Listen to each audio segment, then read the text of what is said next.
আমরা ম্যাট্রিক্সের যে কোনো এলিমেন্টকে অ্যাক্সেস যদি করতে চাই, আমাদের রো এবং কলামের ইন্ডেক্সিংটা লাগবে। সাপোজ আমাদের এই 5 নাম্বার যে এলিমেন্টটা রয়েছে এটা যদি দেখতে চাই, এর প্রথমে রো নাম্বার দিতে হবে। রো নাম্বার হচ্ছে first row, second row, second রোতে কলাম নাম্বারও first, second, second column. So এই এলিমেন্টকে অ্যাক্সেস করতে চাইলে ইন্ডেক্সিং হবে to second row and second column. 5, আমাদের 5 চলে এসেছে। আবার যদি আমরা অন্য কোনো এলিমেন্ট যদি অ্যাক্সেস করতে চাই, সাপোজ 3 1 সরি 2 1, তাহলে হচ্ছে সেকেন্ড রোর ফার্স্ট এলিমেন্ট অর্থাৎ 4 চলে এসেছে।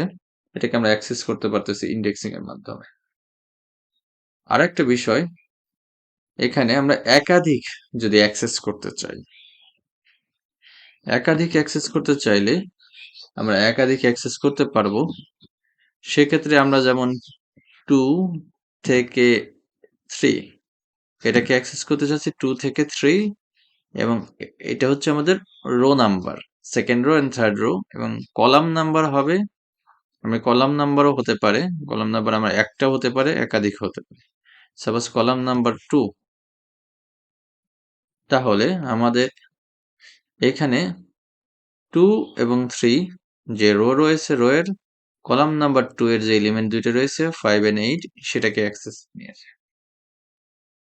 সো আমাদের জন্য ম্যাট্রিক্সের ইন্ডেক্সিং করা খুবই ইজিয়ার, যেটা সাধারণ ইন্ডেক্সিং যেমন ম্যাট্রিক্সে আই অ্যান্ড জে থাকে, এখানেও আই অ্যান্ড জে এর মাধ্যমে। এবং আমরা ক্লোন অপারেশনও অলরেডি দেখেছি যে ক্লোনের মাধ্যমে কিভাবে করতে পারি।